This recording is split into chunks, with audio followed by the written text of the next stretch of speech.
وفاقی حکومت کا سانحہ پیمز میں جاں بحق نومولود بچوں کے لواحقین کے لیے فیکس 50 لاکھ روپے امداد کا اعلان 40 گھنٹوں سے زیادہ گزر گئے لیکن سانحے کی وجوہات کا پتہ نہ چل سکا، کس کی غفلت تھی، کون ذمہ دار تھا، یہ بھی تعین نہ ہو سکا۔ آگے اسی کے اسپارک سے لگی یا کوئی اور وجہ تھی، اس کا بھی جواب نہ مل سکا۔ قومی اسمبلی کی قائمہ کمیٹی برائے صحت اسپتال کے عملے اور انتظامیہ کے جوابات پر غیر مطمئن، ڈیوٹی پر موجود ڈاکٹرز اور عملے کو معطل کرنے کا مطالبہ، وفاقی وزیر صحت مصطفیٰ کمال کو بھی مستعفی ہونے کا مشورہ۔ پیمز اسپتال کے دورے کے بعد ڈاکٹر مہیش کمار نے کہا کہ کل بتایا گیا آگ ایئر کنڈیشنر سے لگی، آج پتہ چلا اسی تو کام ہی نہیں کر رہا تھا، سی سی ٹی وی سے بھی نہ پتہ چل سکا آگ کیسے لگی۔ بظاہر لگ رہا ہے کہ نرسوں کو بٹھا کر ایک بیان یاد کروا دیا گیا۔ مہیش کمار کا واقعے کی خود تحقیقات کرنے کا اعلان۔ آزاد کشمیر میں وزیر اعظم کا انتخاب آج ہوگا، قائد ایوان کے معاملے پر نون لیگ میں اختلافات کھل کر سامنے آ گئے۔ بیرسٹر افتخار گیلانی کو قائد ایوان نامزد کیے جانے پر شاہ غلام قادر اور راجہ فاروق حیدر کو شدید تحفظات۔ بنی گالہ میں شاہ غلام قادر اور راجہ فاروق حیدر کی اہم ملاقات، حکومت سازی اور آئندہ سیاسی حکمت عملی پر مشاورت کی۔ ذرائع کے مطابق راجہ فاروق حیدر اور شاہ غلام قادر نے بیرسٹر افتخار گیلانی کو ووٹ دینے سے انکار کر دیا۔ اسمبلی اجلاس میں شرکت نہ کرنے کا بھی فیصلہ، مرکزی قیادت کے فیصلے پر پارٹی کے بعض ارکان کی شاہ غلام قادر کو منانے کی کوششیں جاری۔ ادھر مظفرآباد میں نون لیگ آزاد کشمیر کی پارلیمانی پارٹی کا اجلاس، افتخار گیلانی کو وزیر اعظم نامزد کرنے کے نواز شریف کے فیصلے کی توثیق کرتی۔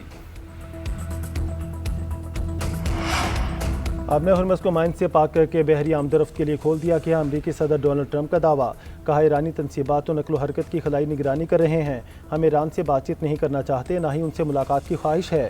ایران کے خلاف معاشی اقدام کا یہ مطلب نہیں کہ ہم نے فوجی آپشن ختم کر دیا۔ ڈونلڈ ٹرمپ کا ایران کی فوجی صلاحیتیں بھی انتہائی محدود کرنے کا دعویٰ۔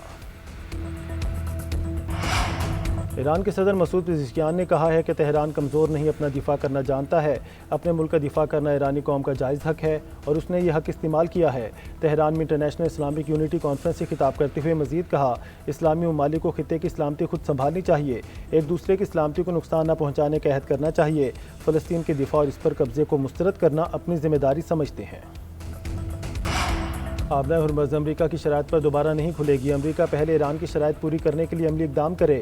ایرانی قومی سلامتی کونسل کے سربراہ محسن رضائی کی گفتگو، کہا امریکہ پر اعتماد نہیں، واشنگٹن مذاکرات میں دھوکہ دے چکا ہے، امریکہ نے کارروائی کی تو ایسا نقصان کریں گے جو تاریخ میں یاد رکھا جائے گا، ایران کے خلاف جارحیت پر امریکی مفادات کو نشانہ بنائیں گے۔ حکومت کا پیٹرولیم مصنوعات کی قیمتوں میں کمی کا اعلان، نوٹیفیکیشن کے مطابق پیٹرول کی قیمت میں 50 پیسے فی لیٹر کمی کی گئی، نئی قیمت 342 روپے 60 پیسے فی لیٹر ہو گئی۔ ڈیزل بھی 19 پیسے سستا، ڈیزل کی نئی قیمت 371 روپے 61 پیسے فی لیٹر مقرر، نئی قیمتوں کا اطلاق 28 اگست کے لیے کیا گیا ہے۔ برطانیہ کے 3 بڑے ایئرپورٹس پر سائبر حملہ، ہیکرز نے 87 لاکھ افراد کا ڈیٹا چوری کر لیا، تاوان کا مطالبہ۔ برطانوی میڈیا کے مطابق مانچسٹر، سٹینسٹڈ اور ایسٹ مڈلینڈز ایئرپورٹس پر ہیکرز کی جانب سے سائبر حملہ ہوا۔ رپورٹ میں دعویٰ کیا گیا ہے کہ 87 لاکھ صارفین کا حساس ڈیٹا چوری کیا گیا، ای میلز، فون نمبرز، گاڑیوں کے رجسٹریشن اور پوسٹ کوڈ ہیکرز کے ہاتھ لگے ہیں۔ کار پارکنگ، لاؤنج اور فاسٹ ٹریک بکنگز کا ڈیٹا بھی متاثر ہوا ہے۔ میڈیا رپورٹس کے مطابق ایئرپورٹس کے وائی فائی صارفین کا ڈیٹا بھی ہیک ہوا ہے۔